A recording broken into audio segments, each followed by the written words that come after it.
आज जो करने जा रहे हैं इसमें भारतीय दर्शन में एक प्रमुख दर्शन है जैन दर्शन। तो जैन दर्शन पे आज हम लोग चर्चा करेंगे, जो आप लोग के नेट और जेआरएफ के सिलेबस में उसके अकॉर्डिंग हम सोच रहे हैं कि उसके अकॉर्डिंग इसमें क्या कर रहे हैं। नहीं हो रहा, रिसेंट पढ़ते रहते क्या वही क्वेश्चन। चलो बाद में देखें।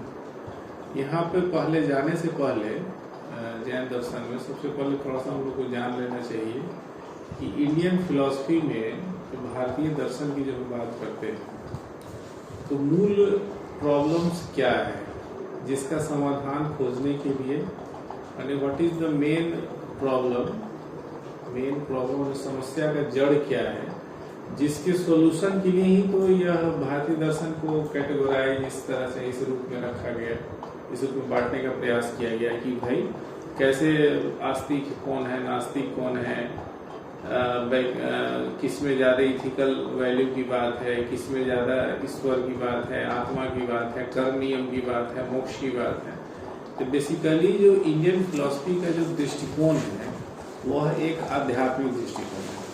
जैसे हम देखें, जैसे फिलॉसफी बोलते ही हैं, तो फिलॉसफी आप जब बोलते हैं तो फिलॉसफी कहने का मतलब क्या है, दर्शन कहने का मतलब क्या है। यहाँ पे हम कोई आम आदमी नहीं है कि हम कोई चीज सिंपल कोई देखें।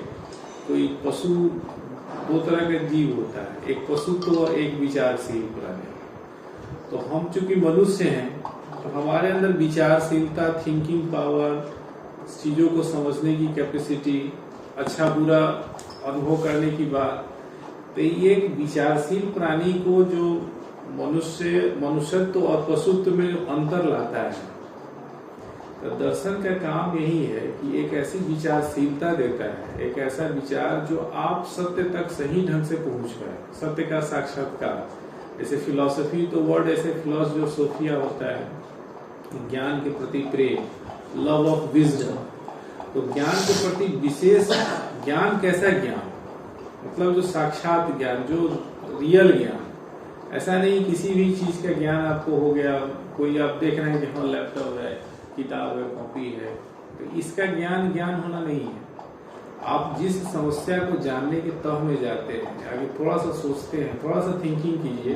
सब लोग अभी बैठे हुए हैं, थोड़ा सा अगर थिंकिंग करेंगे, what is the my existence, मेरा अस्तित्व क्या है, what is the relation between me and God, what is the relation between soul और गॉड, जीव और जो ब्रह्म का संबंध क्या है, यह कैसे इस नियंत्रित रूप में चल रहा है, कैसे एक दूसरे से सामंजस्य बना के चल रहा है। तो दर्शन में आप ज्ञान मतलब यहाँ कहने का सेंस है वैसे ज्ञान, वेस्टर्न में इसको एक उत्सुकतावश खोजने का प्रयास किया। वेस्टर्न फिलोसफर एक उत्सुकतावश एक ज्ञान को एक ऐसे कि हम कैसे इस चीज को फाइंड आउट करें, कैसे उसको वैज्ञानिक आधार क्या दें। और हमारा जो भारतीय दर्शन है बेसिकली अध्यात्म पर जोर था।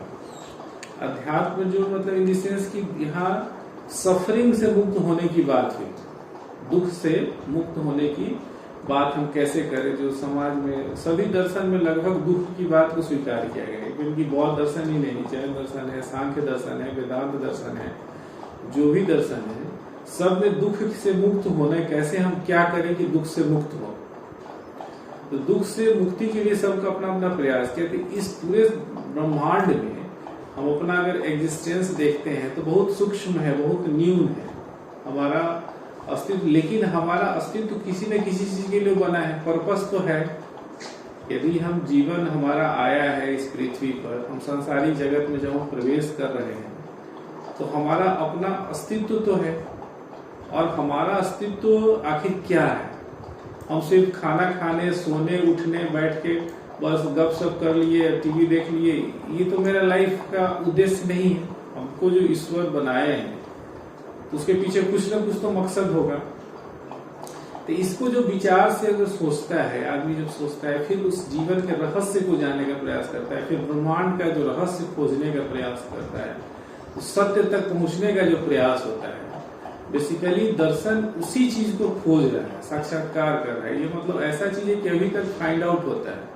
यह दर्शन में जो भी ज्ञान मिल रहा है वह उसको निश्चित अब नहीं कर रहे हैं, यह अनिश्चित, मतलब एकदम जैसे ही वह कोई भी ज्ञान निश्चित हो जाता है, कोई भी ज्ञान जैसे ही निश्चित हो गया तो वह विज्ञान हो गया। तो जैसे मान लीजिए भौतिक शास्त्र या रसायन शास्त्र, जीव विज्ञान, कोई भी मनोविज्ञान, जो भी विज्ञान था, जो पहले दर्शन का ही सब अंदर में, दर्शन के अंदर भी खोज हुआ, जब खोज हुआ वो सत्य सिद्ध हो गया या साइंटिफिकली उसको प्रूव कर दिया, जिस तरह से चीजें हम जोड़ दिए, तो फिर क्या हुआ, वह विज्ञान कहा जाने लगा। वह दर्शन से अलग हो गया, उसका एक अपना अलग शाखा हो गया। तो भारतीय दर्शन में बेसिकली जब हम जानने का प्रयास करते हैं तो हमारे सामने समस्या उत्पन्न होती है। पहले समस्या को थोड़ा समझिए कि जो जगत है, जीव है, ब्रह्म है, गॉड है, आत्मा है, सोल है, कर्म नियम है, जो भी हम कर्म करते हैं उसका विपाक है, एक्शन का जो फ्रूट है, वह यह सारा जो जंजाल है, सारा जो चीज है, आखिर कैसे डिस्कस किया जाए। तो इसका ब्रांचेज होता है, जो उसमें दर्शन की शाखाएं में हम जाएंगे तो इसका 3-4 मेन ब्रांच को हम लोग थोड़ा सा डिस्कस कर लें।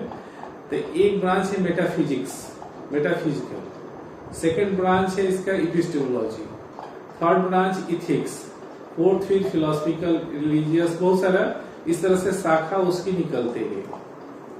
तो जब हम पहला ब्रांच फिलोसफी में, तो मुख्य ब्रांच है मेटाफिजिक्स की, जब हम बात करते हैं तो मेटाफिजिक्स क्या होता है। मेटा मतलब बियॉन्ड, और फिजिक्स मतलब फिजिकल साइंस ऑफ वर्ल्ड। तो फिजिकल साइंस ऑफ वर्ल्ड से जब हम बियॉन्ड की बात करते हैं, जब हम फिजिकल साइंस से जो चीज हम स्पर्श कर रहे हैं, हमारी ज्ञान इंद्रियां से जो चीज टच हो रही है, हम देख रहे हैं, खा रहे हैं, फिर इस science, physical science of world से बियॉन्ड, इट मीन्स कि गॉड, सोल, इस सब चीज की जब हम बात करते हैं तो उस चीज को हम समझने का प्रयास करते हैं कि क्या है।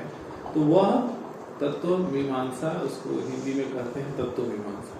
तत्व मीमांसा मतलब क्या हुआ, तत्व का क्या मतलब निकलता है, मटेरियल नहीं, यहाँ तत्व का विशेष अर्थ है। तत्व मतलब होता है आखिर ऐसा कौन सा आधार है, कौन सा ऐसा बेसिक आधार है जिसके आधार पर हमारा जीवन और जगत का विकास हो रहा है। जैसे मान लीजिए हम यदि थोड़ा सा इसको हम देखते हैं कि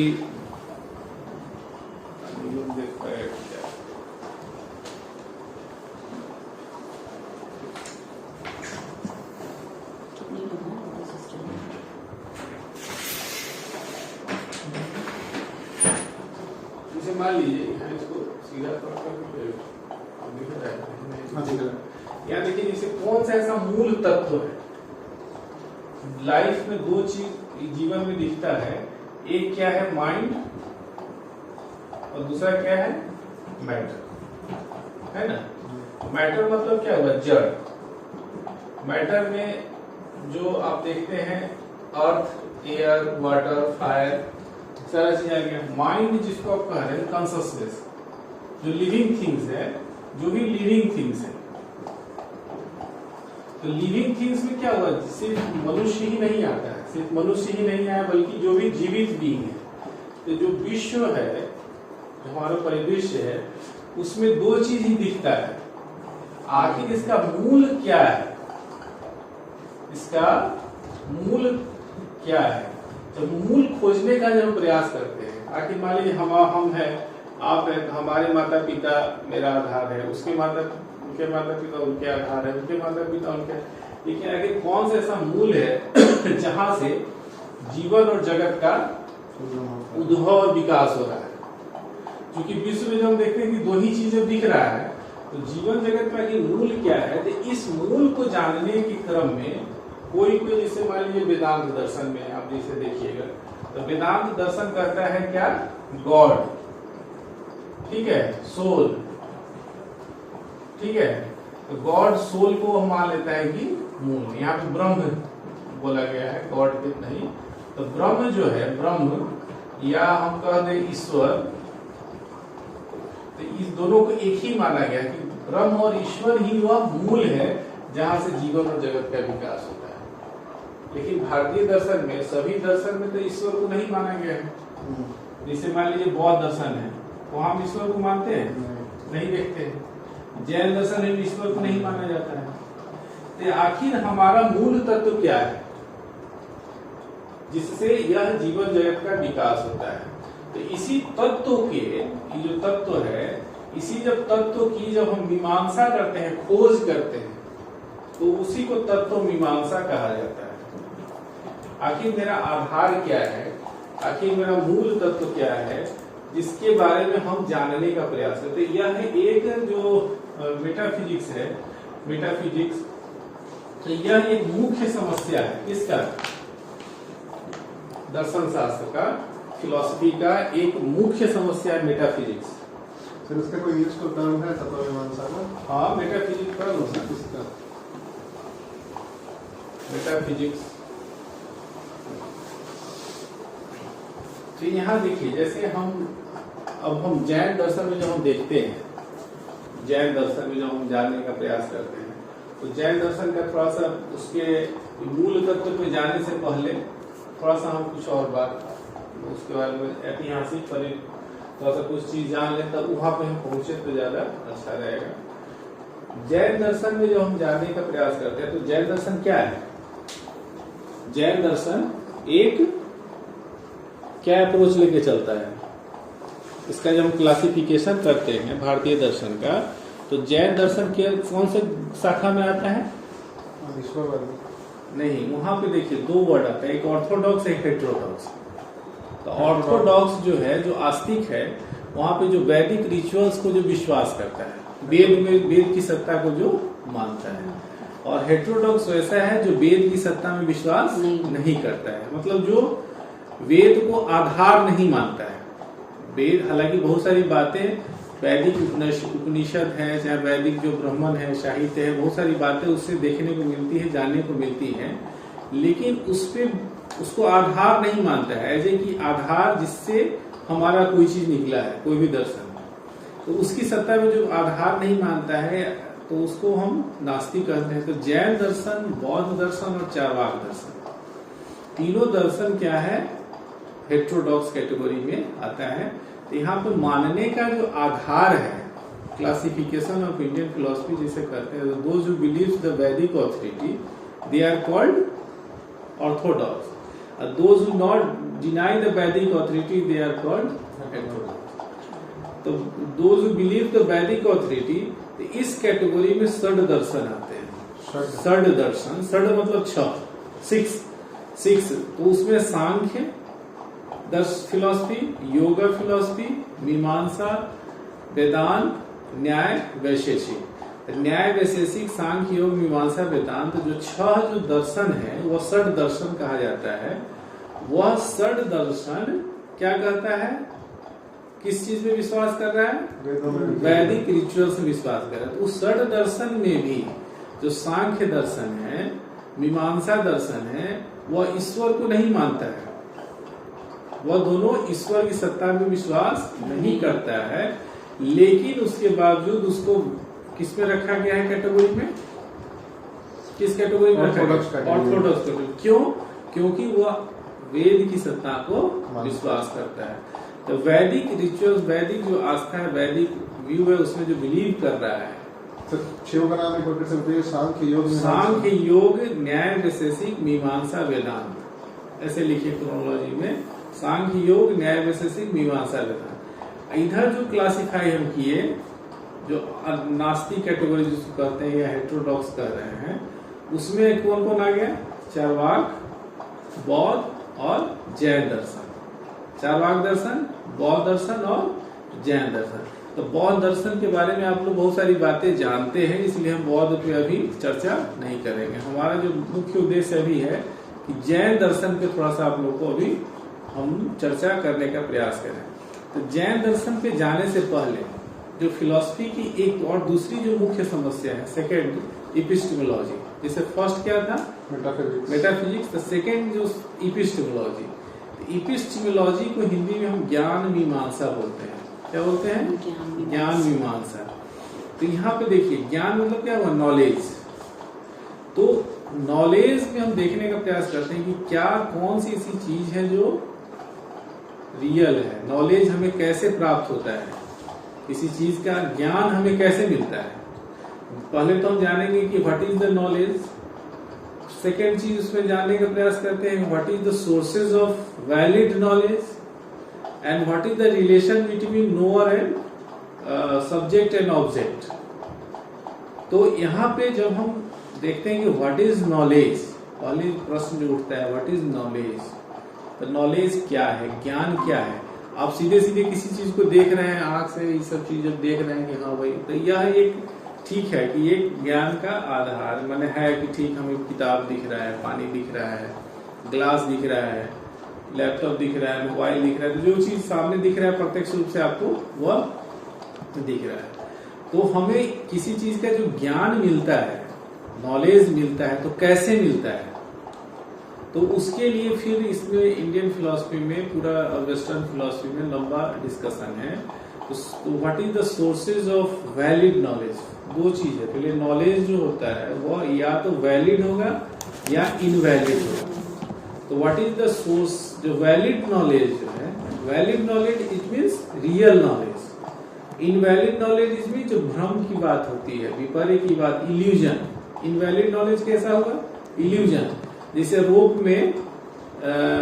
में हम स्नेक का जो प्रतीति हो गया, तो एक तरह से वो नॉलेज हो रहा है। जैसे सोए हैं, स्वप्न में भी आपको उस समय लग रहा है कि यह रियल है, लगता है ना कि सोए फिर भी सब सारी चीजें आपको रियल लगती है, लेकिन नींद खुलने के बाद लगता है कि अरे तो उस समय भी ज्ञान हो रहा है आपको, चाहे नींद की अवस्था में ही क्यों ना हो, लेकिन ज्ञान आपको हो रहा है। लेकिन वह ज्ञान क्या है, असत्य है, सत्य नहीं है, रियल नहीं है, इसलिए उसको इनवैलिड कहेंगे, अवैध ज्ञान। तो एपिस्टेमोलॉजी का मुख्य उद्देश्य है कि वैलिड इनवैलिड का पहले डिस्टिंक्ट क्लियरिटी कर दिया जाए। दूसरा बात है कि what is the sources of valid knowledge. Source क्या है, मुख्य सोर्स क्या है जिससे हमें किसी चीज का ज्ञान मिलता है। ठीक है, तो सोर्स जब हम जानने का प्रयास करते हैं, ज्ञान मिलता है, कैसे मिलता है, तो सबसे पहला जो सोर्स निकल के आता है वह है परसेप्शन, प्रत्यक्ष। हिंदी में उसको प्रत्यक्ष बोलते हैं, इंग्लिश में परसेप्शन बोलते हैं।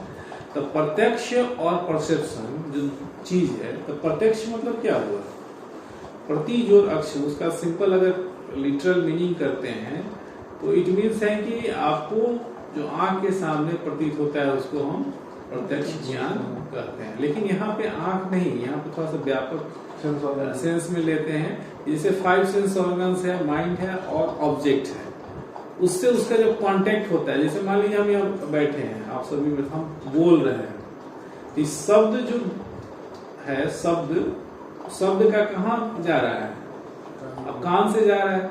तो यह जो ऑब्जेक्ट है और सब्जेक्ट, ऑब्जेक्ट और सब्जेक्ट का क्या हुआ, कांटेक्ट होता है। और कांटेक्ट के बाद फिर आपको कुछ ज्ञान मिल रहा है कि हाँ कुछ न कुछ जानकारी मिल रही है। पानी के गिलास है, पानी ऑब्जेक्ट है, आप सब्जेक्ट है। उसको पीने से स्पर्श जैसे टच हुआ तो उस मीठा है कि खट्टा है कि कड़वा है, आपको उसका एहसास हो रहा है। आंख से आप रूप को देख रहे हैं, तो सबका अलग अलग, जैसे आंख का गुण क्या है, रूप है, कान का क्या है, शब्द है, नाक का क्या है, गंध है, इसी तरह स्पर्श है, त्वचा जिसको। तो पंच ज्ञानेंद्रिय का जब ऑब्जेक्ट से कांटेक्ट होता है, उसके बाद जो हमें ज्ञान की प्राप्ति होती है उसको हम परसेप्शन बोलते हैं, प्रत्यक्ष बोलते हैं। मैंने लिटरल मीनिंग में, सामान्य और साधारण अर्थ में। ऐसे जैन दर्शन में जब हम डीप जाएंगे, थोड़ा बौद्ध दर्शन में देखेंगे, तो प्रत्यक्ष का बहुत डिटेल्स, मतलब जिसमें दिग्नाग है, धर्म कीर्ति, लोग अपना जो डिफिनेशन दिए हैं प्रत्यक्ष के बारे में बहुत डीप दिया गया है, समझे। प्रत्यक्ष कल्पना पूर्ण नाम जाते संयुक्त, और उसमें धर्म कीर्ति फिर अभ्रांतम शब्द को जोड़ दिए हैं कि जो बहुत सारा उसका अलग अलग डिफिनेशन अपने अपने ढंग से। न्याय दर्शन में देखेंगे तो वो अलग चीज बताता है।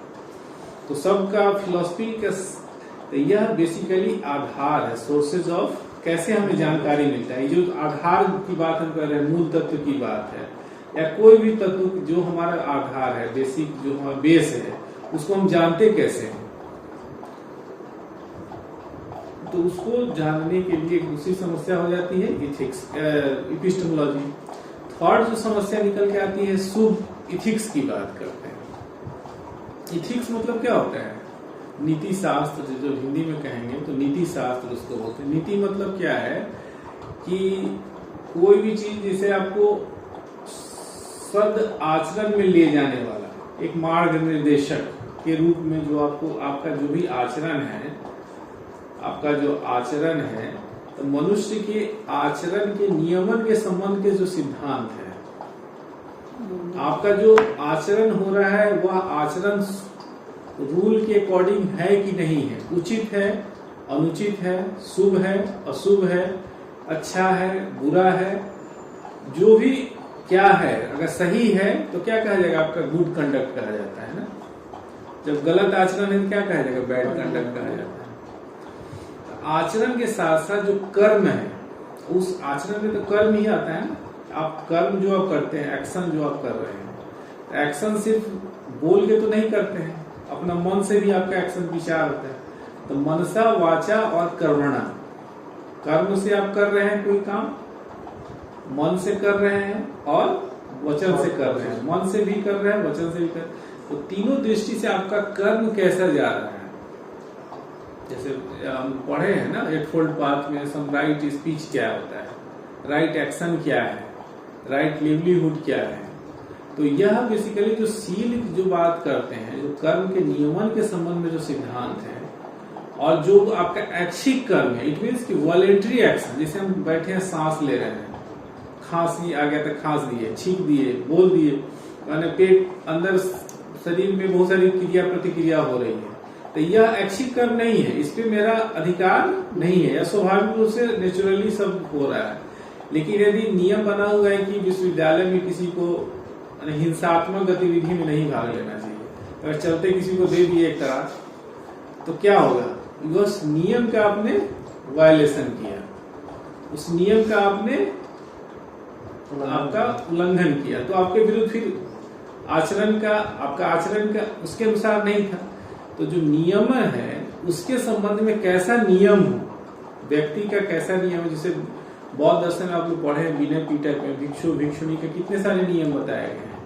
तो इस नियम का अगर फॉलो आप करते हैं तो उस नियम के अनुसार यदि आपका आचरण है तो क्या कहा जाएगा? गुड कहा जाएगा, अच्छा कहा जाएगा। यदि नियम के प्रतिकूल आचरण है तो क्या कहा जाएगा? बैड कहा जाएगा। तो क्लियर है। तो तीन मुख्य समस्या हमारे सामने जो दर्शन शास्त्र में आती है, मेटाफिजिकल, एपिस्टेमोलॉजिकल, इथिकल। तो यह जो तीनों समस्या है, इसी की समस्या को खोजने के लिए, और इसी में फिर आ जाता है बंधन क्या है, मोक्ष क्या है, कर्म क्या है। जैसे इथिक्स में आप जाएंगे तो इसी में कर्म, बंधन, मोक्ष सारा चीज आ जाता है, जो आपके सिलेबस में भी देखिएगा, जो नेट के सिलेबस में इससे रिलेटेड बहुत सारी चीजें आती है कि बंधन क्या है, आदमी का कर्म, बंधन का नाश कैसे हो। तो जैन दर्शन में कैसे आश्रम, निर्जरा, बहुत सारा चीज बताया गया है कि कैसे उसको फॉलो आप करें तो आपका कर्म से, आपका एक्शन अगर अच्छा हुआ तो कैसे आप धीरे धीरे उस चीज को, आपके कर्म पुद्गल जो आपके अंदर प्रवेश कर गए हैं उसको आप निकाल सकते हैं माइंड से, और उसको रोक सकते हैं। ये सब एक एक स्टेप अलग अलग ढंग से हम लोग उस पर चर्चा करेंगे। अब हम थोड़ा सा बेसिक ये जो चीज अभी आप लोग जान गए, अब एक चीज हम लोग जैन दर्शन पे थोड़ा सा हम लोग आते हैं। जैन दर्शन पार्टिकुलर, क्योंकि बौद्ध दर्शन पे फिर हम लोग बाद में कुछ चर्चा करने का प्रयास करेंगे। तो जैन दर्शन में कुछ चीज जो आपको जानना जरूरी है वह यह है कि जो बेसिक चीज है, जैन शब्द कहाँ से बनता है, जैन शब्द कैसे बना है? जैन शब्द जिन शब्द से बनता है। जी न, जिन, ज में छोटी की मात्रा न, जिन। जैन शब्द कैसे बना है? जिन। जिन का क्या अर्थ होता है? जिन का अर्थ होता है शब्द का विजयी होना। विजयी मतलब विजय प्राप्त करना, नहीं कहते हैं विक्ट्री, विजय। तो किस चीज पे विजय प्राप्त करना? जो राग है, राग, द्वेष, मनोविकार, जो मन के अंदर जो विकार है, राग है, द्वेष है, उसका दमन कर जब हम विजय प्राप्त कर लेते हैं, जो विजय प्राप्त कर लेता है, जो राग पर, द्वेष पर, मोह पर, क्रोध पर, जो मन के अंदर जो विकार है उस पे जो विजय प्राप्त कर लेता है उसको हम जिन कहते हैं, वही जिन कहलाता है। और जैसे राग द्वेषादि मनोविकारा जति जिना, और उन केवली उन जीनों का, उस पे जो विजय प्राप्त कर लिया, उन जीनों का जो उपासक है उसको जैन कहते हैं। लिख लीजिए एक लाइन कि जैन शब्द जिन से बनता है जिसका अर्थ विजयी होता है। जैन शब्द जिन जो लिखिएगा वर्ड तो सिंगल इन्वर्टेड कॉमा में दे दीजिएगा। जिसने, सेकंड लाइन नीचे लिखिएगा, जिसने राग द्वेषादि मनोविकारों का दमन कर, राग द्वेषादि मनोविकारों का दमन कर विजय प्राप्त कर लिया है वही जिन है। और जो उन केवली जिनों के उपासक हैं वे जैन कहलाते हैं। वे क्या कहलाते हैं? जैन कहलाते हैं।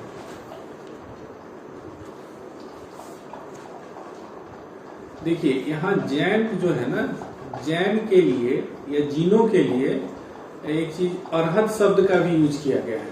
अरहत शब्द किसको कहा गया है बौद्ध दर्शन में? सर इन पर जो आइडल है उनको अरहत कहा गया है। चौथा क्या मतलब है अरहत का? अरहत का मतलब है जो कि निर्वाण प्राप्त कर चुका है, ठीक है, जो कि अब पीछे नहीं आ सकता है, वो भी अपने इंद्रियों पर काबू कर चुका है। अब वो जो सांसारिक सुख दुख है इस चक्र से बाहर निकल चुका है, मैंने वो दुख से मुक्त हो गया है। हाँ। तो वह जो अरहत जो निर्वाण प्राप्त किए थे, यहाँ भी जो जिन है, तो जिन को यहाँ भी अरहत का टर्म यूज किया गया है। और इसमें जो प्रचलित धर्म है उनके द्वारा जो धर्म का प्रचार किया जाता है, जो दर्शन अपनाया जाता है उसको आरहत कहते हैं। अ में आकार की मात्रा लग जाएगी, आर अहत ऊपर रे पत, आरहत कहा जाता है। ठीक है। और देखिए एक चीज और इसमें देखिए, जब आप जैन दर्शन पढ़ रहे हैं तो एक चीज और जानते हुएगा, एक वर्ड का प्रयोग किया जाता है तीर्थंकर। जैन दर्शन में है ना, जैन दर्शन जब आप पढ़ते हैं तो आपको 24 तीर्थंकर की बात आती है। कौन कौन है 24 तीर्थंकर? ऋषभनाथ, महावीर स्वामी और एक और थे, 3 थे, 26 का नाम भूल गए। 3 है, 24 के बाद 24 ऐसा, लेकिन ऐतिहासिकता तीनों की सिद्ध हुई है। किसकी ऐतिहासिकता 3 की सिद्ध हुई है। किसकी किसकी? ऋषभनाथ, महावीर स्वामी और एक और है, आखिरी वालों का नाम भूल गया। देखिए ऋषभनाथ सबसे पहले हाँ। तीर्थंकर है। ऋषभनाथ, अजीतनाथ, नेमिनाथ, पार्श्वनाथ। तो 23वें कौन है? पार्श्वनाथ है। और 24वें महावीर है। 24वें तीर्थंकर महावीर है। तो ऋषभनाथ जो पार्श्वनाथ है और महावीर की तो ऐतिहासिकता लगभग मानी जाती है कि हाँ 8वीं शताब्दी ईसा पूर्व में इनका था और 6ठी शताब्दी ईसा पूर्व बुद्ध के समय के इनके महावीर को माना जाता है। जो ऋषभनाथ थे, जो सबसे पहले तीर्थंकर थे, तो उनके बारे में भी कहा जाता है कि वैदिक रिचुअल्स में कहीं न कहीं उनके बारे में चर्चा मिलती है। हालांकि अभी पूरी तरह से उनकी ऐतिहासिकता पे मतलब साबित नहीं हुआ है, जैसे ना होता है, जैसे महावीर के बारे में हो गया है, हाँ कहीं न कहीं कुछ चीज मिलता है। जो तीर्थंकर है, तीर्थ मतलब क्या होता है? तीर्थ का अर्थ क्या होता है? तीर्थ मतलब का मतलब होता है सर अपने घर बार को त्याग देना, ठीक है, और घर बार त्याग देना। जो नहीं, तीर्थ का मतलब होता है घाट। घाट नदी किनारे जो घाट आप देखते हैं ना, घाट, तो मतलब यहाँ पे है वही बात यहाँ भी आ जाती है। जो काम क्रोध जो शत्रु है, अंदर का शत्रु क्या है? काम है, क्रोध है। उन सब चीजों पे जो शत्रुओं पर विजय प्राप्त कर लिया है, उस सब शत्रुओं पर विजय प्राप्त करके जो भव सागर को पार करने वाले को, मतलब इस संसार से इस सब चीज से मोह माया से मुक्त होकर जब पार कर जाते हैं तो उस घाट को, उसको तीर्थ कहा जाता है। उस घाट को क्या कहेंगे? तीर्थ कहा जाएगा। और उसका जो उस तीर्थ का निर्माण करने वाले को, उस तीर्थ का निर्माण करने के कारण उस केवली को, जो उसका उपासक है, उस कैवल्य जैन दर्शन में कैवल्य वर्ड यूज किया जाता है निर्वाण के सेंस में। निर्वाण बौद्ध दर्शन में है और जैन दर्शन में कैवल्य यूज किया जाता है, कैवल्य। तो उस केवली जो जिन है उसको तीर्थंकर कहा जाता है। क्लियर है? तीर्थंकर क्या हुआ कि जो काम क्रोध आदि शत्रुओं पर विजय प्राप्त करके भवसागर को पार कर गया, उसको अपना उसका निर्माण करने के कारण उसको तीर्थंकर कहते हैं। 24 तीर्थंकर हो गए। ऋषभनाथ पहले 3 ही याद रखिए, ऋषभनाथ पहला याद रखिए, 23वां याद रखिए पार्श्वनाथ और महावीर स्वामी। लेकिन कभी कभी आप 24 की भी बात होती है, कभी मान लीजिए पूछ देगा कि इसमें कौन नहीं है, नहीं, तो उसको थोड़ा सा आप लोग नोट कर लीजिए, तो कहीं आपको ध्यान में रहेगा कि कहीं इसमें से कोई पूछ दे कि इनमें से कौन तीर्थंकर नहीं है, तो कैसे बताइएगा फिर? लिख लीजिए ऋषभनाथ, अजीतनाथ, दूसरा मैंने क्रम में से लिखा रहे हैं, अजीतनाथ, तीसरा संभवनाथ, चौथा अभिनंदन, 5वां सुमितनाथ, 6ठा पद्म प्रभु, 7वां सुपार्श्वनाथ, सुपार आधा तलाव श और व के ऊपर रे, सुपार्श्वनाथ। 8वां हो गया चंद्र प्रभु,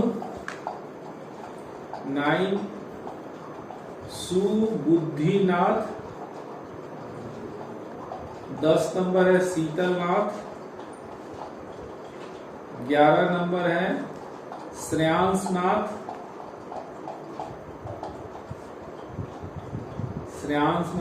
12 नंबर वासुपूज्य, 13 में है विमलनाथ, 14 में है अनंतनाथ, 15 नंबर है धर्मनाथ, 16 नंबर है शांतिनाथ, 17 नंबर है कुंथुनाथ, 18 नंबर है अरनाथ, 19 नंबर है मल्लीनाथ, 20 नंबर है मुनि सुब्रत, 21 में है नमीनाथ, देखिए नमीनाथ, 22 में नेमीनाथ है, दोनों अलग अलग है, नमीनाथ और नेमीनाथ। 23वां नंबर पार्श्वनाथ और 24वां में कौन है? वर्धमान महावीर। इनका पूरा नाम वर्धमान महावीर के नाम से हम जानते हैं। वर्धमान महावीर जो उनका जन्म इसी उसी के आसपास, और जो पार्श्वनाथ है उनसे लगभग 200 साल पहले, मैंने 250 वर्ष पूर्व महावीर से लगभग इनका माना जाता है। इनसे 250 वर्ष पूर्व वाराणसी के राजा अश्वपति इनके पिताजी थे, वहाँ हुआ था। माता का नाम इनका बामा देवी। तो ये सब पूछता है क्या, तो इसको नोट कर लो ना, तो पूछता है तो नोट ला। सब रटे हुए हैं, मेरे पास लिखा हुआ है, हमको एक बार पढ़ना पड़ेगा। एक और रट लो, लिख लो, क्रम में आ जाएगा। पार्श्वनाथ के बारे में थोड़ा लिख लो कि ऐतिहासिक महापुरुष थे। इनके पिताजी बनारस के। इनका जन्म जो है ऐसे लिख लो कि पार्श्वनाथ के बारे में 23वें गुरु हैं तीर्थंकर, ऐतिहासिक महापुरुष थे। इनका जन्म महावीर से लगभग 250 वर्ष पूर्व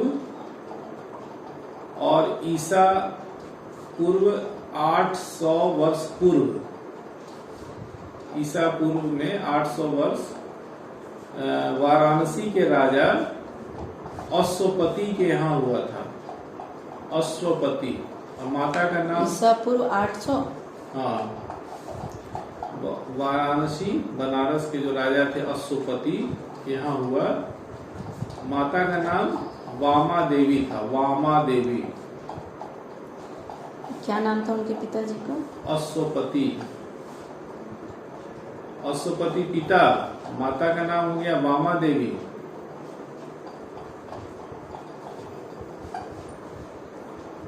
पार्श्वनाथ जो थे उनके बारे में थोड़ा सा एक लाइन और लिख लो कि इन्होंने पार्श्वनाथ ने अपने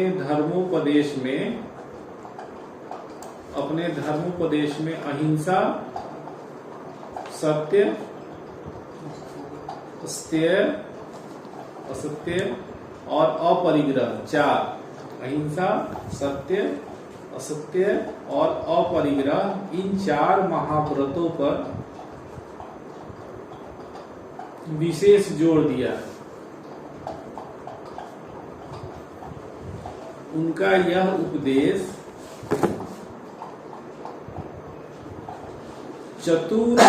चतुर्याम धर्म कहलाता है। चतुर्याम, तू या के ऊपर रेफ और म, चतुर्याम धर्म।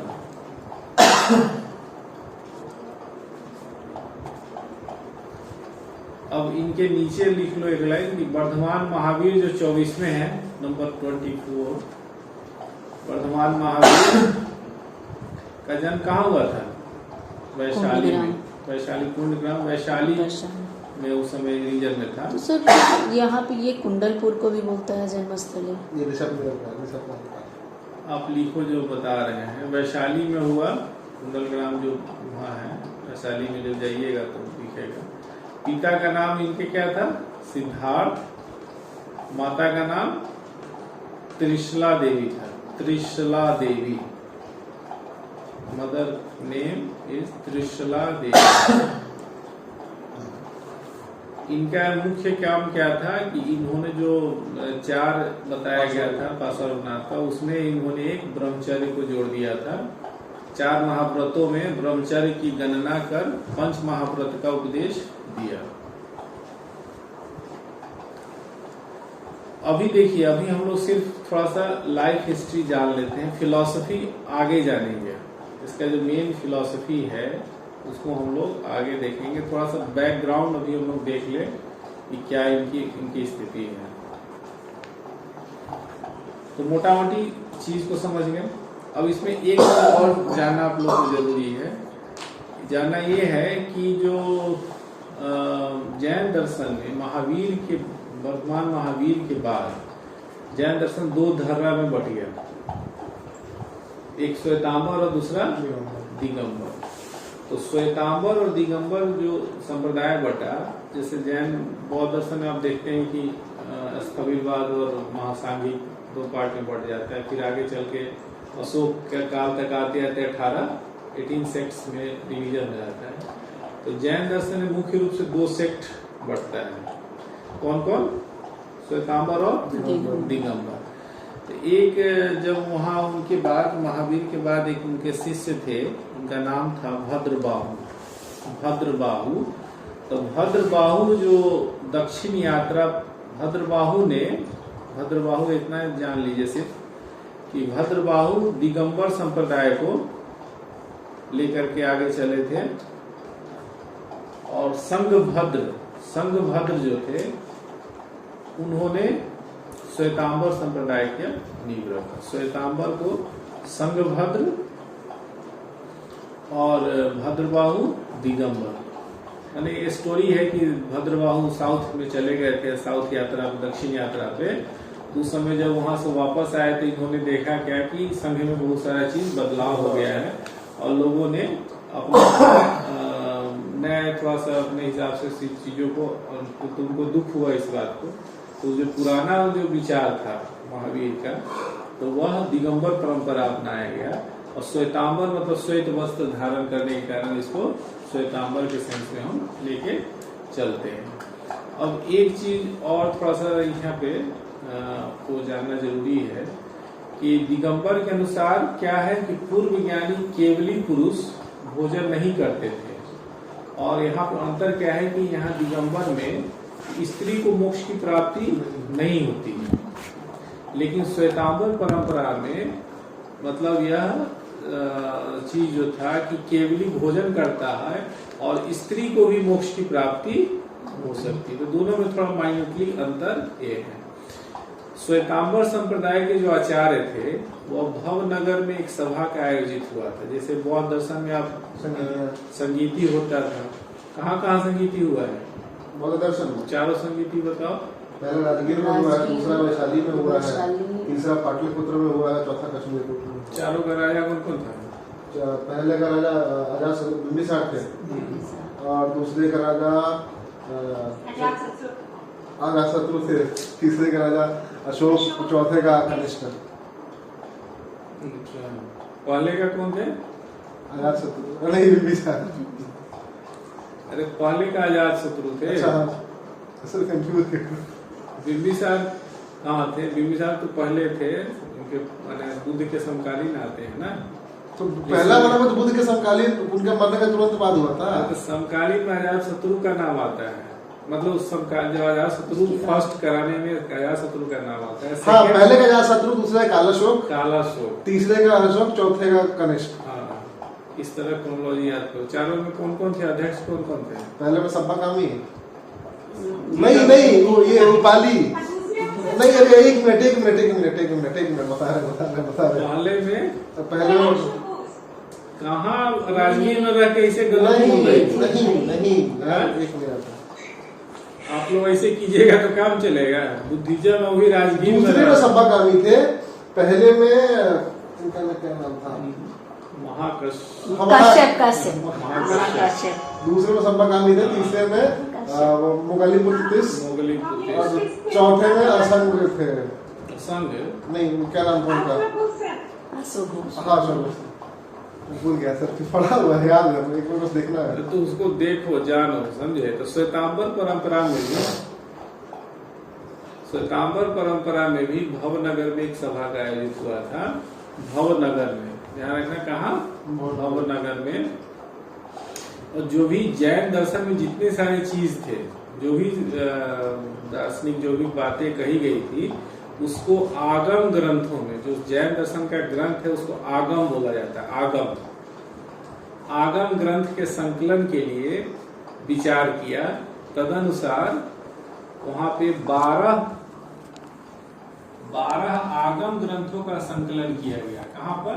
भवनगर में, जो श्वेतांबर संप्रदाय के आचार्यों द्वारा भवनगर में एक सभा आयोजित 12 ग्रंथों का संग्रह किया गया। वही आगम ग्रंथ कहा जाता है। जैन दर्शन का मुख्य मतलब आधार है। जैसे हमारे यहाँ पीटक साहित्य है ना बौद्ध दर्शन में, तो वहाँ आगम ग्रंथ है, मुख्य आधार में आगम ग्रंथ है। तो 12 आगम ग्रंथ कौन कौन से हैं? 12 आगम ग्रंथ में सबसे पहला है, लिख लो, आचरांग सूत्र।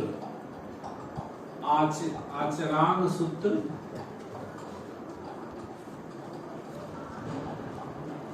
आचार याद रहेगा ना? आचारांग सूत्र।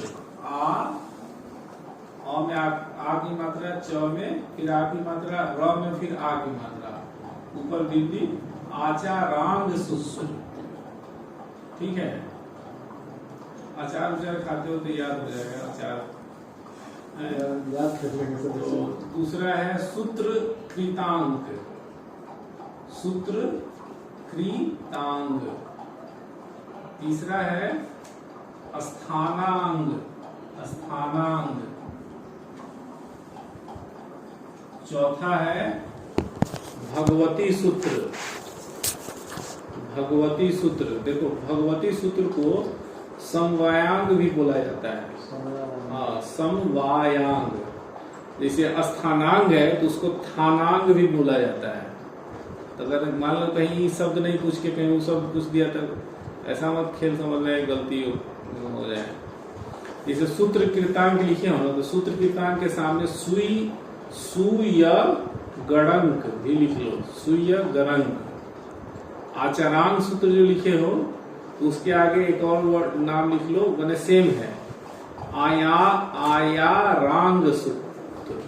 आयारांग सूत्र, आयारांग सूत्र और आचरांग सूत्र एक हुआ।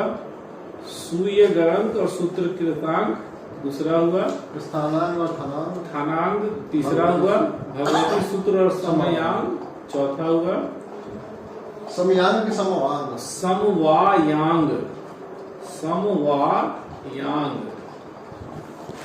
पांचवा क्या हो गया ज्ञाता धर्म कथा, ज्ञाता धर्म कथा जिसको नया धम कहाव भी बोला जाता है, नया धम कहाव। नेक्स्ट है उपासक दशा,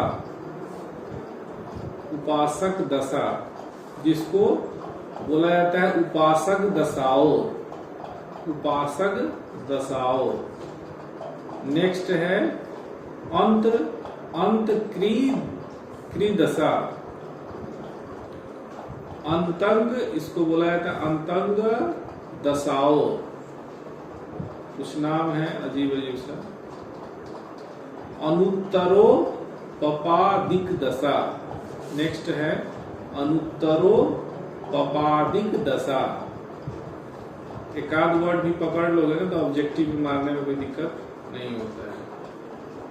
जिसको इधर बोलेंगे अनुत्तरो पपादिक दशा को अनुत्तरो व दशाओ भी बोला जाता है। नेक्स्ट है 10वां नंबर प्रश्न व्याकरणानि, प्रश्न व्याकरणानि।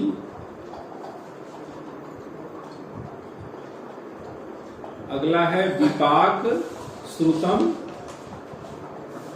विपाक सूत्रम, विपाक श्रुतम। और लास्ट है दिष्टिवाद, दिष्टिवाद। देखो कहा जाएगा कि जो आगम ग्रंथ है किस भाषा में लिखी गई? नहीं, अर्धमागधी। अर्धमागधी में चूंकि मगध रीजन की भाषा थी अर्धमागधी, उस समय अर्धमागधी में हुई थी। इसके अतिरिक्त ये जो 12 आगम ग्रंथ है उसके अतिरिक्त 12 उपांग की भी रचना हुई थी। उपांग क्या हो गया? 12 आगम ग्रंथ हो गया, 12 उपांग हो गया, 10 प्रकीर्णक, उसके बाद 6 हो जाएगा छेद सूत्र, 6 छेद सूत्र, 4 जो है मूल सूत्र, 4 मूल सूत्र, और 2 है 2 चूलिका सूत्र, चूलिका सूत्र। ठीक है, या कुछ जो आधार है इसी सबसे फंसने का चक्कर होता है, कहीं कुछ दे नहीं है तो वो है, इसको थोड़ा सा जान लेना जरूरी है। एक चीज और जान लीजिए, जो श्वेतांबर संप्रदाय थे, श्वेतांबर के भी 3 संप्रदाय बाद में बने। श्वेतांबर संप्रदाय के भी 3 संप्रदाय बाद में बने। कौन कौन बने लिख लीजिए उसको। श्वेतांबर के 3 संप्रदाय हैं। पुजेरो, पहला है पुजेरो। पुजेरो मतलब हुआ, ब्रैकेट में लिख लीजिए मूर्ति पूजक, जो मूर्ति का पूजा करता था, मूर्ति पूजक। या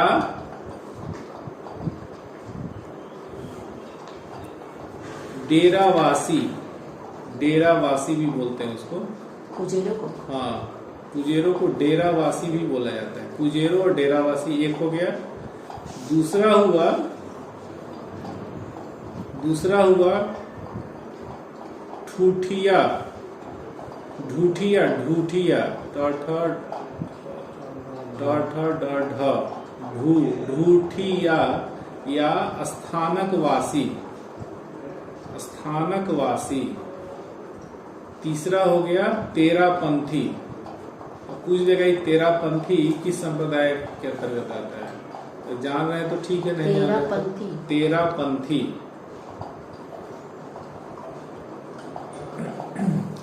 दिगंबर के भी 3 संप्रदाय हो गए, नीचे लिख लो कि दिगंबरों के भी मुख्य रूप से 3 संप्रदाय निकल हो गए। कौन कौन? 20 पंथी, तेरापंथी और तारणपंथी। तारणपंथी को सभैया भी बोला जाता है, ब्रैकेट में सभैया। दिगंबरों के 3 मुख्य संप्रदाय हो गए, 20पंथी पहला, दूसरा 13पंथी और तीसरा हो गया तारणपंथी। तारणपंथी को सभैया भी बोला जाता है, सभैया।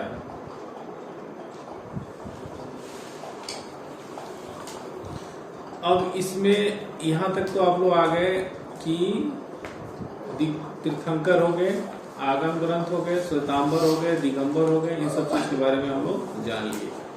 अब थोड़ा सा और जान लीजिए कि उस समय के जो आचार्य लोग हुए थे उनके बारे में, और उनकी जो कुछ रचना हुई थी उसके बारे में। ठीक है, क्या अभी और कंटिन्यू करना है? हाँ, कर लेते हैं। टाइम तो है ही थोड़ा सा और 15-20 मिनट और हम लोग कर लेते हैं। कुछ उसके आचार्य हैं और उसकी कुछ किताब है प्रमुख। वैसे तो बहुत सारे ग्रंथ की रचना हुई है, लेकिन जैसे भद्रबाहु हैं, तो भद्रबाहु जो किस संप्रदाय के थे? दिगंबर के थे। भद्रबाहु जो दिगंबर संप्रदाय के थे। तो भद्रबाहु ईसा के 4वीं शताब्दी में उनका आता है। उन्होंने एक महत्वपूर्ण ग्रंथ लिखा था, उसका नाम है, उन्हीं के नाम से रिलेटेड है, भद्रबाहु संहिता। भद्रबाहु संहिता मतलब फेमस किताब है, उनका बुक है भद्रबाहु संहिता। आचार्य कुंद जो थे, जो दिगंबर संप्रदाय से रिलेटेड थे, आचार्य कुंद, उनकी 2-3 मुख्य रचना है। पहली है समयसार, दूसरी है पंचास्ति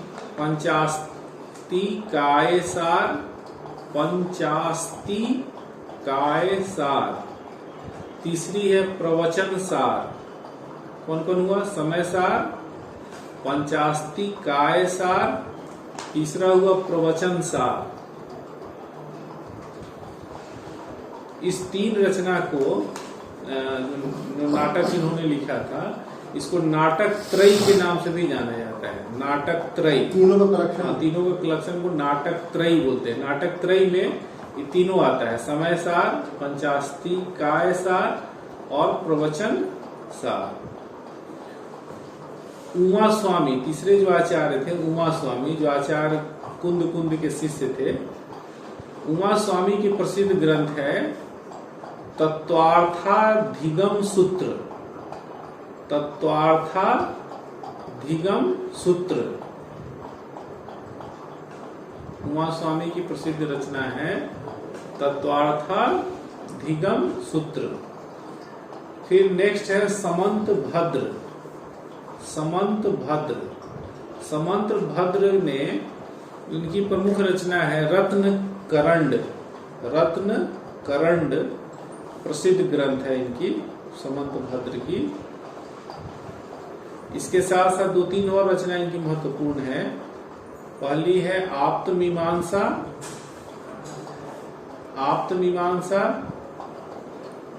स्वयंभू स्तोत्र, तीसरा है युक्त्यक, य में छोटी की मात्रा आधा क आधा त य, युक्त्यानुसंधान,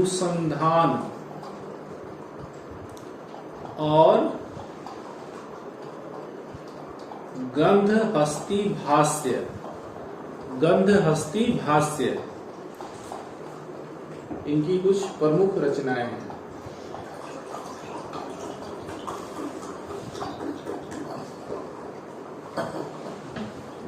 ठीक है, उसके अलावे क्या कर रहे हैं, अब नेक्स्ट है आचार्य हैं सिद्धसेन दिवाकर जो हैं, जो न्याय दर्शन के भी बहुत सारे मतलब रचना किए थे। न्याय दर्शन के प्रमुख विद्वान माने जाते हैं, न्याय उनका काम था। तो उनकी प्रमुख रचना है न्यायावतार तत्वार्थ टीका।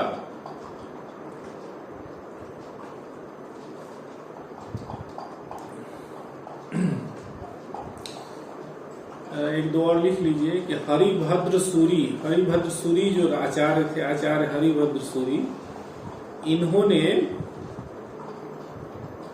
षड दर्शन समुच्चय,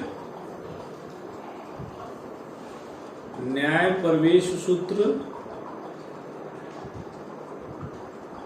न्यायावतार वृत्ति आदि दर्शन ग्रंथों का प्रणयन किया। लेकिन इन सभी में षड दर्शन समुच्चय जो था अत्यंत लोकप्रिय हुआ। तो क्या बोले राष्ट्र न्यायावतार? न्यायावतार वृत्ति।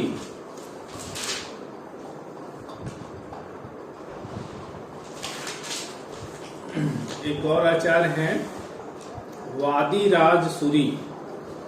वादीराज सूरी की जो प्रमुख रचना है वह पार्श्वनाथ चरित्र, यशोधा चरित्र, एकी भाव स्तोत्र,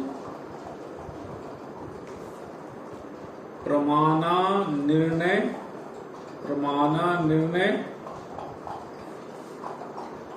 और न्याय विनिश्चय विवरण है।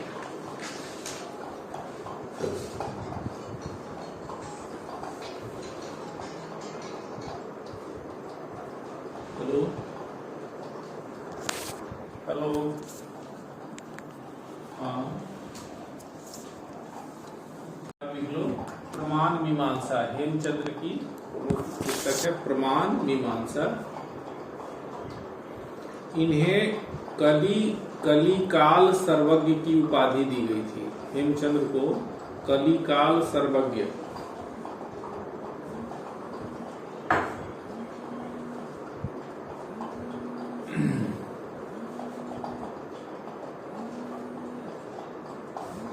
किसका फोन कर रहा है?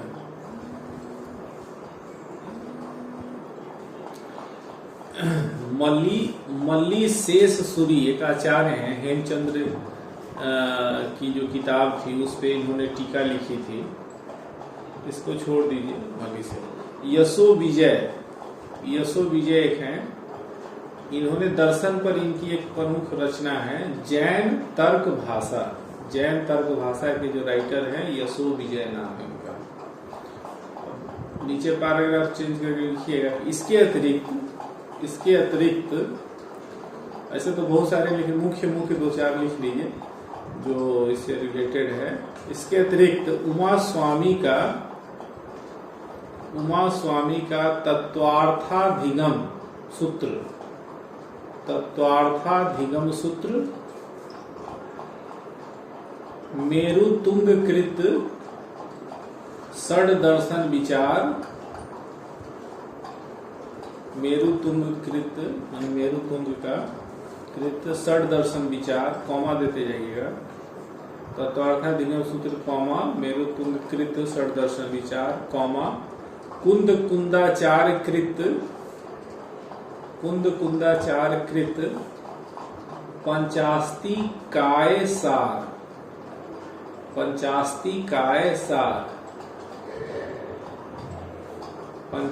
काय सार कॉमा विद्यानंद कृत जैन श्लोक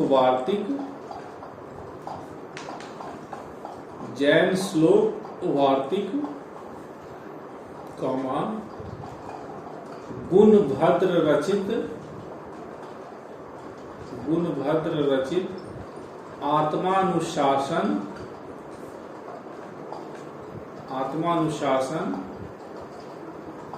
कॉमा नेमीचंद्र कृत द्रव्य संग्रह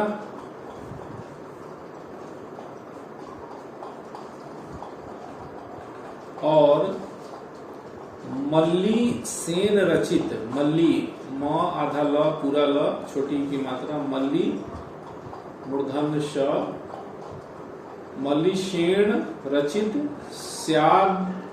स्याद्वाद मंजरी आदि जैन दर्शन के प्रमुख स्रोत ग्रंथ है। श्राद्धवाद मंजरी जैन दर्शन के प्रमुख स्रोत ग्रंथ है।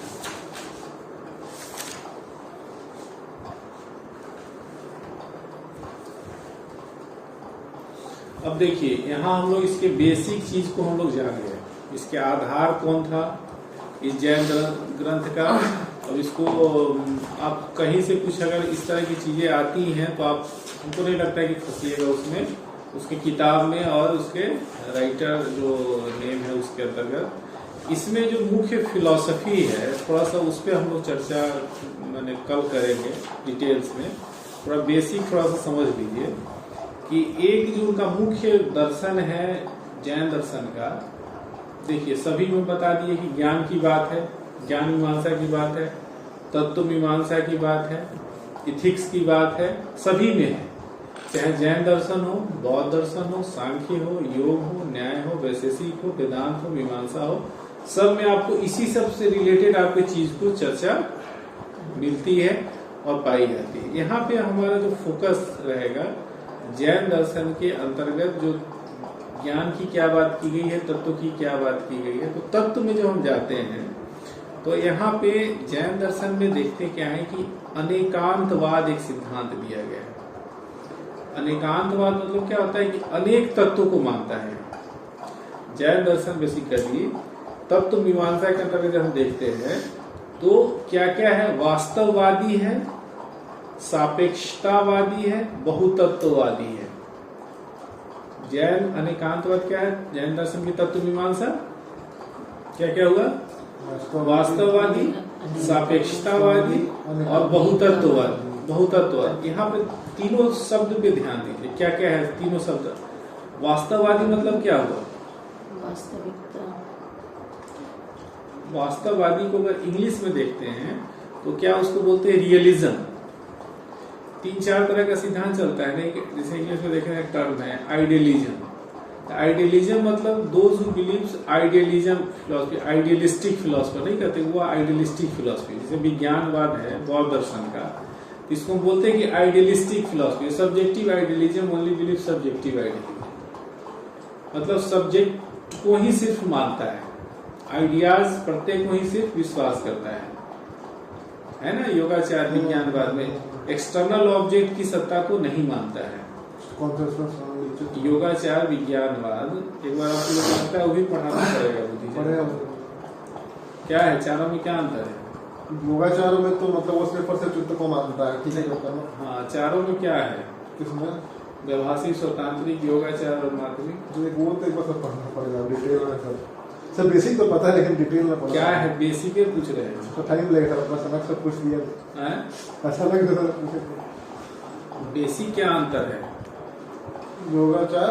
देखिए जिसे दो संप्रदाय स्थविरवाद यानी हीनयान कैटेगरी में चला जाता है और दो संप्रदाय महायान यानी महासांख्य कैटेगरी में चला जाता है। इससे हीनयान और हीनयान में आ जाता है व्यवहारिक, स्वतांत्रिक और योगाचार और माध्यमिक और योगाचार महायान में आ जाता है।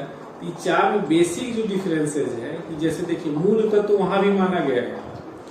तो मूल तत्व दो तरह का बताया, जैसे माइंड और मैटर, दो तरह की बात हो रही है।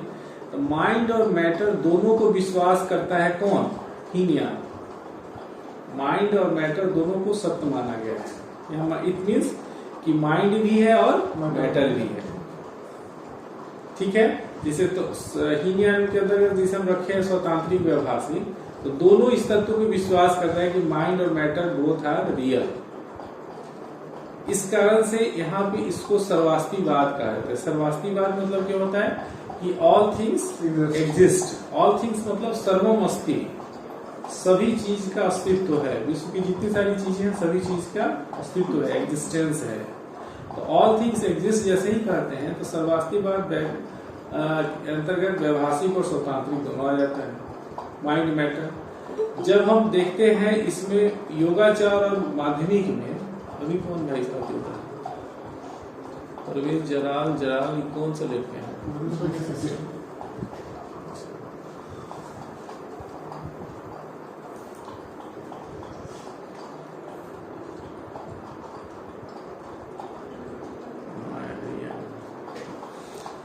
तो जो योगाचार और माध्यमिक में जो अंतर है, यहाँ पे माइंड और मैटर में योगाचार में सिर्फ माइंड को माना गया है।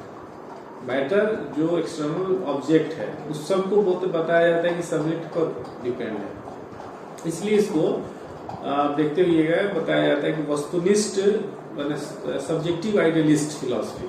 सब्जेक्टिव मतलब क्या कहेंगे उसको, वस्तुनिष्ठ प्रत्ययवादी, वस्तु माने विषयनिष्ठ प्रत्ययवादी, सॉरी विषयनिष्ठ प्रत्यय। विषय एक होता है विषय, एक होता है विषयी। तो विषयी निष्ठ प्रत्ययवादी मतलब सब्जेक्टिव आइडियलिस्टिक, मतलब यहाँ पर सिर्फ सब्जेक्ट की सत्ता को माना गया है, जिसके अंतर्गत कॉन्शसनेस है, जिसके अंतर्गत माइंड है, जिसके अंतर्गत चित्त है, उसकी सत्ता को सिर्फ विश्वास किया गया है। यहाँ पर ऑब्जेक्ट एक्सटर्नल जो भी ऑब्जेक्ट है उसका एग्जिस्टेंस नहीं माना गया है, इसलिए इसको सब्जेक्टिव आइडियलिस्टिक कहते हैं। माध्यमिक क्या कहता है, दोनों को नहीं मानता है, यानी वहाँ पे माइंड को भी नहीं माना गया है, मैटर को भी नहीं माना, वहाँ पे सब चीज को एक अलग स्टेज पे ले जाकर के माध्यमिक शून्य की जो बात करते हैं वहाँ पे चला जाता है। इस सब पे अलग से हम लोग डिस्कशन करेंगे। यहाँ पे थोड़ा सा देखिए जैनिज्म में कि जब हम वास्तववादी कहते हैं तो वास्तववादी मतलब इट मीन्स की रियलिस्टिक फिलोसफी, रियलिज्म मतलब क्या होता है कि वस्तु की सत्ता उतनी ही है, सत्य है जितनी की किसकी, जो कॉन्शियस थिंग्स है उसकी सत्ता है। तो कॉन्शियस बीइंग और ऑब्जेक्ट दोनों मतलब एग्जिस्ट करता है, उसका अपना ओन इंडिपेंडेंट एग्जिस्टेंस है। मतलब कहने का वास्तववाद जैसे ही कहते हैं तो इसका आशय है कि यह जो है इसके ऊपर डिपेंड नहीं है या यह इसके ऊपर डिपेंड नहीं है। कहने का मतलब है कि दोनों स्वतंत्र सत्ता है, क्लियर है। दोनों का अपना ओन एग्जिस्टेंस जब हो जाएगा तो क्या कहेंगे उसको, स्वतंत्र, मतलब वो अपने आप में स्वतंत्र है। तो जो फिलॉसफी, जो दार्शनिक, जो दर्शन परंपरा शुरू से इस बात को विश्वास करता है वास्तववाद में, तो उसका मतलब यही निकलेगा, वास्तववाद मतलब रियलिज्म मतलब ऑब्जेक्ट, माइंड और मैटर अपना अपना अलग अलग उसका एग्जिस्टेंस है, वह एक दूसरे के ऊपर डिपेंड नहीं करता है, नहीं है, क्लियर है। अब यहाँ जब हम देखेंगे दूसरा वर्ड क्या आया है, सापेक्षतावादी। सापेक्षतावादी क्या मतलब हुआ, सापेक्ष जैसे ही कहते हैं तो इसका जब उल्टा देखिएगा तो क्या होता है, सापेक्ष का निरपेक्ष। निरपेक्ष मतलब क्या होता है, निर्भर नहीं, निरपेक्ष मतलब निर्भर नहीं, निरपेक्ष मतलब एब्सोल्यूट के सेंस में है कि वह किसी पर डिपेंड नहीं है। निरपेक्ष मतलब उसको किसी की अपेक्षा नहीं है। और सापेक्ष जैसे कहते हैं तो सापेक्ष कहने का मतलब नहीं होता है कि रिलेटिव हो गया, मतलब उसको किसी न किसी चीज से रिलेटिव, माने उसको कोई ना कोई चीज चाहिए। जैसे मान लीजिए हम आप कोई भी जीव लिविंग थिंग्स है तो वह क्या है, रिलेटिव है, सापेक्षतावादी है। मतलब हमको हवा चाहिए, पानी चाहिए, खाना चाहिए, पानी माने सब कुछ माने एक दूसरे से क्या है, इंटरलिंक्ड है, इंटरकनेक्टेड है। रिलेटिव कहने के सेंस से निकल गया कि वह इंटरलिंक्ड, इंटरकनेक्टेड है। तो वह जो है दर्शन, तो जैन दर्शन का पहला ही लाइन अभी हम चल रहे हैं, वास्तववादी, सापेक्षतावादी मतलब रिलेटिव, वह सब चीज को एक दूसरे से रिलेटिव करता है। तीसरा जो चीज है बहुतत्ववाद। बहुतत्ववाद मतलब क्या होगा कि अनेक तत्वों को मानने के कारण, वहां पर किसी एक तत्व को नहीं माना गया है। एक तत्व मतलब जिसे गॉड को सिर्फ मान लिए कि ओनली वन, या सोल को मान लिए कि ओनली वन, मतलब जो मूल एग्जिस्टेंस, मूल तत्व। यहाँ पे बहुत सारे तत्व हैं, बहुत सारे धर्म हैं, बहुत सारे तत्व हैं, और उस अनंत धर्म में भी अनंत धर्म है। यानी तो बहुत सारे वस्तु हो गए, जैसे मान लीजिए यानी इसके अंदर देख रहे हैं कि क्या है, बहुत सारी वस्तु है। अनेक तत्व में क्या माने अनेक तत्व है, बहुत सारे वस्तु है, और इसके अंतर्गत भी अनंत धर्म है, सबके अंदर अनंत धर्म। इट मीन्स क्या हुआ कि यह अनेक तत्व को मानने के कारण उनका सिद्धांत अनेकांतवाद। कहने का ये मतलब है बहुत अलग अलग कैरेक्टरिस्टिक्स सारे के सारे हैं जो प्रोड्यूस कर रहे हैं। समझ नहीं पा रहा हूँ सर, ये समझ नहीं पा रहा, आप बता रहे हैं। तत्व क्या समझे? तत्व क्या समझे? मतलब आप जो बता रहे हैं आधार, हाँ, मूल क्या है, किसी से कोई चीज उत्पन्न। मान लीजिए कोई गॉड में विश्वास करता है तो सिर्फ एक तत्व को माना, जैसे सांख्य दर्शन है तो दो तत्व को मानता है, प्रकृति और पुरुष को मानता है, दो ही तत्व वहां माना गया है, ठीक है। यहाँ पे जैन दर्शन में अनेक तत्व को माना गया है। अनेक तत्व मतलब संसार में बहुत सारे तत्व हैं, अच्छा, बहुत सारे तत्व हैं, और उस तत्व के अंदर भी अनेक तत्व हैं, अनेक धर्म हैं, उन सभी को मानते हैं। मतलब अनंत धर्म है, इस कारण से अनेकांतवाद हो गया है। यहाँ पे आगे जब चलेंगे तो हम देखेंगे अनेक तत्व में फिर क्या है कि मान लो द्रव्य का जैसे सब्सटेंस का हम डिफिनेशन खोजेंगे तो सब्सटेंस में जीव भी है और जीव भी है, लिविंग थिंग्स भी है, मैटर भी है, माइंड भी है, मैटर भी है। माइंड में फिर हम चलेंगे तो आगे देखेंगे बहुत सारा चीज निकल के आएगा। मैटर में जब जाके देखेंगे तो उसमें भी बहुत सारा चीज निकल के आएगा। तो उसके अंदर अंदर अंदर बहुत सारी चीजें हैं, उसी का विश्लेषण हम लोग करेंगे कल के क्लास में।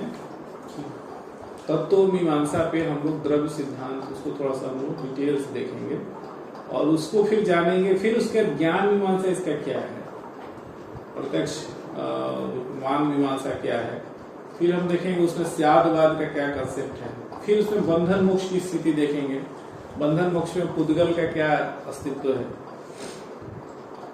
धर्म क्या है, आश्रम क्या है, संवर क्या है, निर्जरा क्या है, बहुत सारी चीजें आएंगी। मोक्ष क्या है, मोक्ष की प्राप्ति के मार्ग क्या है। तो किसी चीज को सिंपल समझ लेना ही नहीं है होता है, उसको जब तक आप थोड़ा डीप में नहीं जाइएगा तब तक उस तह को नहीं जानिए। इसे रिसर्च में फिलोसॉफी पढ़े हैं, जब तक उसमें तह तक जाइएगा तब थोड़ा लक्ष्य को प्राप्त कर पाइएगा। चलिए तो आज यही विराम दीजिए। कोई डाउट है, कोई प्रश्न है तो आप लोग पूछ लीजिए।